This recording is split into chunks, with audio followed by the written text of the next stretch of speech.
Hello students, rankers problem series में organic chemistry का ये क्वेश्चन दिया था, इसे सॉल्व करते हैं। Identify correct option about P Q R S.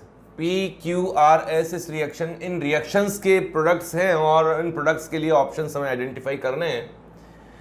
इस तरह के क्वेश्चन आईआईटी एडवांस में भी पूछे जाते हैं और इस तरह के क्वेश्चन ओलंपियाड में भी पूछे जाते हैं। डिफरेंट रिएक्शंस को मिला के इस तरह के क्वेश्चंस बनाए जाते हैं। इनमें इन स्टेप्स में कहीं एक भी जगह स्टेप में अगर अटक जाते हैं, रिएक्शन हमें याद नहीं होती है, तो हो सकता है वो क्वेश्चन हमसे ना हो। तो क्वेश्चन देखते हैं। हेप्टेनॉल की रिएक्शन की गई है इथाइल ब्रोमो एसीटेट से जिंक प्लस H2O की प्रेजेंस में।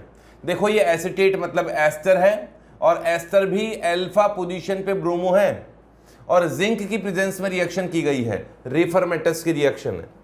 इन जिंक से ही पता पड़ रहा है यहाँ, अगर किसी एल्डिहाइड कीटोन की रिएक्शन अल्फा ब्रोमो एस्टर से की गई, वो भी जिंक की प्रेजेंस में, तो ये रिफरमेटस की रिएक्शन है। रिएक्शन लिखता हूं मैं। हेप्टेनॉल का मतलब हो गया 7 कार्बन वाला एल्डिहाइड। ये लीजिए 7 कार्बन वाला एल्डिहाइड हो गया हेप्टेनॉल। रिएक्शन है इथाइल एसीटेट से जिसकी अल्फा पोजीशन जो कि ब्रोमो है, ये रहा bromo, C double bond O और ऑक्सीजन और इससे अटैच्ड है इथाइल। इससे रिएक्शन की गई है जिंक की प्रेजेंस में, इन प्रेजेंस ऑफ जिंक। और नेक्स्ट स्टेप में इसमें वाटर भी यूज किया गया है। रिफरमेटस की रिएक्शन है। रिफरमेटस की रिएक्शन, इस रिएक्शन से आइडिया लग जाएगा। ठीक है, इसमें होता क्या है कि जिंक का फर्स्ट सबसे पहले तो यहां आकर बॉन्ड में आता है कार्बन और ब्रोमीन के बीच में, और कार्बन नेगेटिवली चार्ज कार्बन आके अटैक करेगा। तो रिएक्शन आइडेंटिफाई होनी चाहिए, पहले से रिएक्शन के बाद नॉलेज होना चाहिए। सबसे पहले तो जिंक यहां आके बॉन्ड बनाता है इस जगह, यहां जिंक एंड Br बनेगा। मैं स्टेप्स बता रहा हूं बीच बीच के, जिसके कारण कार्बन पे आएगा पार्शियल नेगेटिव चार्ज, ये न्यूक्लियोफाइल हो जाएगा और ये न्यूक्लियोफाइल अटैक करेगा इस कार्बन पर, ये OH में कन्वर्ट हो जाएगा, वाटर से ये H+ एब्जॉर्ब कर लेगा। तो फाइनल प्रोडक्ट इसमें क्या होगा, मतलब जो ये कंपाउंड P है, प्रोडक्ट P है, वो क्या होगा, तो प्रोडक्ट P में इस कार्बन का बॉन्ड यहाँ कार्बन से बनेगा और ये OH बन जाएगा। तो यहाँ 7 कार्बन की ये जो चेन है, 6 कार्बन की 1 2 3 4 5 6, इसे मैं इस तरह से लिख देता हूँ कि C6 एंड H कितने होंगे, डबल से एक कम होगा, मतलब 13 होने चाहिए। तो ये है एक हेक्साइल हो गया और इस कार्बन पर बन जाएगा अल्कोहल ग्रुप, तो OH CH2 C double bond O और OC2H5। यहाँ एस्टर का हाइड्रोलाइसिस नहीं होता है, क्यों, क्योंकि वाटर डाला है। रिफरमेटस के रिएक्शन में केवल वाटर डाला है, एसिडिक या बेसिक मीडियम में नहीं डाला। एसिड बेस कैटलिस्ट के प्रेजेंस में एस्टर का हाइड्रोलाइसिस होगा, ऐसे नहीं हो जाएगा। तो ये तो कंपाउंड P हो गया। ठीक है, पहले रिएक्शन ही कंप्लीट करते हैं। अब इस कंपाउंड P की रिएक्शन CrO3 इन ग्लेशियल एसिटिक एसिड की गई है। ग्लेशियल एसिटिक एसिड मतलब प्योर एसिटिक एसिड की प्रेजेंस में इसका ऑक्सीडेशन किया गया है। CrO3 ऑक्सीडाइजिंग एजेंट है। एसिटिक एसिड यहां यूज किया गया है सॉल्वेंट।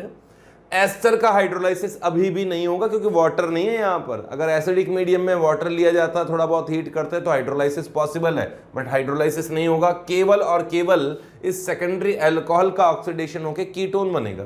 तो यहां क्या प्रोडक्ट बनना चाहिए, C6H13 C double bond O CH2 C double bond O C2H5। ये कंपाउंड Q हो गया, ये वाला Q प्रोडक्ट बन गया। अब इस Q प्रोडक्ट की रिएक्शन सोडियम इथॉक्साइड से की गई और उसके बाद में बेंजाइल अल्कोहल से की गई है। ठीक है, सोडियम इथॉक्साइड से इसकी रिएक्शन की गई है। इथॉक्साइड एक स्ट्रॉन्ग बेस भी है, स्ट्रॉन्ग न्यूक्लियोफाइल भी है, और ये एक ये वाला जो कार्बन दिखाई दे रहा है ये एसिडिक कार्बन है। इससे दोनों और स्ट्रॉन्ग -M ग्रुप हुआ है, तो ये हो गया AMG active methylene group. Active methylene group में ये जो कार्बन्स हैं इसके हाइड्रोजन एसिडिक होते हैं, तो बेस के प्रेजेंस में एसिड बेस रिएक्शन होगी और यहाँ नेगेटिव चार्ज बनेगा, मतलब ये एक न्यूक्लियोफाइल में कन्वर्ट हो जाएगा। तो C6 H13 double bond O, CH minus हो गया, माइनस किसके साथ होगा, सोडियम के साथ बॉन्डेड होगा, और ये हो गया एस्टर ग्रुप। ठीक है, अब नेक्स्ट स्टेप में यहां रिएक्शन में इन्होंने बेंजाइल क्लोराइड यूज किया है। बेंजाइल क्लोराइड पर ये न्यूक्लियोफाइल इजीली SN2 रिएक्शन कर सकता है। यहां ये न्यूक्लियोफाइल इस पर रिएक्शन करेगा और Cl को बाहर निकाल देगा। ठीक है, ये SN2 रिएक्शन होगी। फर्स्ट स्टेप में एसिड बेस रिएक्शन है, सेकंड स्टेप में SN2 रिएक्शन है। तो मैं डायरेक्ट यहां प्रोडक्ट बनाऊंगा जो कि इस जगह बेंजाइल ग्रुप का एडिशन होगा। यहां आ गया CH2PH, तो ये कंपाउंड हो गया R, ये कंपाउंड R हो गया, ये प्रोडक्ट R हो गया। नेक्स्ट बेसिक मीडियम में रिएक्शन किया है, फिर H+ डाला है, फिर वार्म किया है, मतलब ये तो अब है हाइड्रोलाइसिस। अब इसका हाइड्रोलाइसिस हुआ है, एस्टर का हाइड्रोलाइसिस होगा तो बनेगा carboxylic acid and ethyl alcohol. तो यहां इथाइल अल्कोहल बना, और ये प्रोडक्ट किस में कन्वर्ट हुआ, C6H13 C double bond O CH C double bond O OH plus यहां आ जाएगा बेंजाइल ग्रुप। ये कंपाउंड है, बट यहां इन्होंने हीट भी किया है उसे, एसिडिक मीडियम डाला, हीट भी किया। देखिए जब इसे हीट किया गया है तो हीट करोगे तो कार्बोक्सिलिक एसिड की अल्फा एंड बीटा पोजीशन पर कीटोन, बीटा पोजीशन पर कीटोन, अगर किसी भी कार्बोक्सिलिक एसिड की बीटा पोजीशन पर कीटोन होगा तो डी कार्बोक्सिलेशन रिएक्शन होगी, CO2 बाहर निकल जाएगा।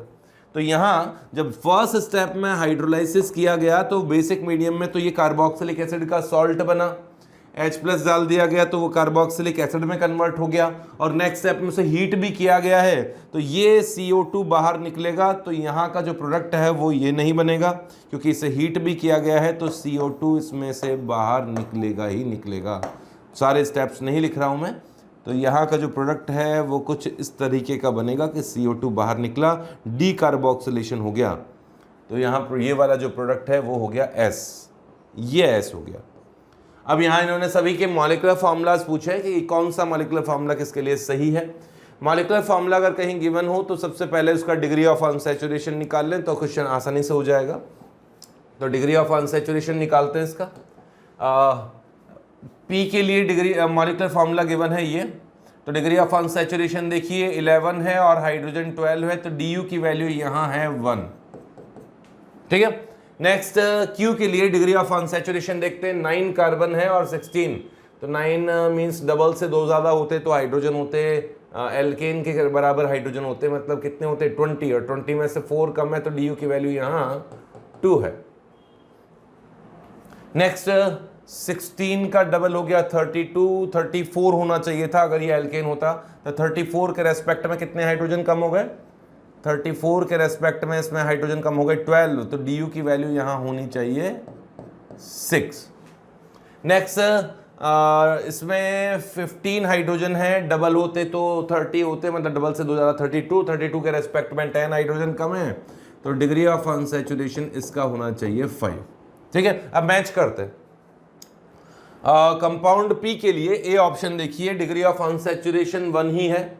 ठीक है, 11 कार्बन है, काउंट करना पड़ेगा 6, 7, 8, 9, 10, 11 कार्बन है, और ऑक्सीजन तो दिखाई दे रहे हैं 3 ऑक्सीजन है। ए ऑप्शन तो सही है, ए ऑप्शन तो बिल्कुल सही है।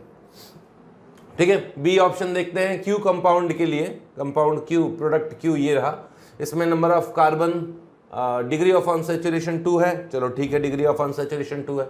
कार्बन 9 है, कार्बन तो कम हुए ही नहीं यहाँ पर, 6, 7, 8, 9, 10, 11 कार्बन है। यहाँ इन्होंने हमें कंफ्यूज करने के लिए हाइड्रोलाइसिस का जो प्रोडक्ट है 2 कार्बन कम करके प्रोडक्ट बना के दिया है, जबकि वो प्रोडक्ट नहीं बनेगा। ग्लेशियल एसिटिक एसिड है, ग्लेशियल एसिटिक एसिड के प्रेजेंस में हाइड्रोलाइसिस नहीं हो सकता है, तो ये ऑप्शन तो गलत हो गया। नेक्स्ट सी ऑप्शन देखिए, आर के लिए, कंपाउंड आर ये रहा, कार्बन डी की वैल्यू 6 है, तो 5 DU तो यहाँ बेंजीन रिंग का हो गया, सॉरी 4D हो गया डिग्री बेंजीन रिंग का। ये कितना हो गया, 6 डिग्री ऑफ अनसैचुरेशन होना चाहिए, ठीक है ये चल जाएगा। नेक्स्ट नंबर ऑफ कार्बन 16 है, देखिए यहाँ तो बढ़ गए कार्बन 6 7 8 9 10 11 12 और 5 कार्बन इसके हो गए, तो ये तो गलत हो गया। ठीक है, कितने होने चाहिए, 17 कार्बन होने चाहिए थे, यहाँ कार्बन एक कम है। वापस एक बार काउंट कर लेते हैं, 6 7 8 9 10 11 12 और 6 कार्बन जो है वो बेंजीन रिंग के हैं, तो कितने होने चाहिए 18 होने चाहिए, सॉरी 12 और 6 18 कार्बन होने चाहिए, 18 तो है ही नहीं इसमें, तो ये सी ऑप्शन भी इनकरेक्ट है। डी ऑप्शन देख लीजिए, एस कंपाउंड के लिए पूछा गया है, कंपाउंड एस ये रहा, 6 कार्बन यहाँ है, डी यू की वैल्यू निकाल लो सबसे पहले, डी यू 5 आना चाहिए, ठीक है। Degree of unsaturation benzene ring का 4 होगा, यहाँ 1 हो ही गया। अब यार आइडेंटिफाई कर लो, ऐसा कुछ बहुत दिक्कत नहीं है इसमें, 6 7 8 9 एंड 6 इसका, ठीक है 15 कार्बन हो रहे हैं और डिग्री ऑफ अनसैचुरेशन आ रहा है, एक ऑक्सीजन है एक ऑक्सीजन है, यही कंपाउंड का ऑप्शन सही है। वैसे इस तरह का क्वेश्चन सब्जेक्टिव क्वेश्चंस बना के दिए जाएं तो टफ हो जाते हैं, ओलंपियाड में जब इस तरह के क्वेश्चंस आते हैं तो सब्जेक्टिव ही बना के वो पूछते हैं, कई स्टेप्स में पूछ लेते हैं क्वेश्चन को, पहले इजी लेवल फिर थोड़ा टफ लेवल और फिर टफ लेवल, तो ये ऑप्शंस दिए हुए हैं इसलिए क्वेश्चन हो जाता है आसान।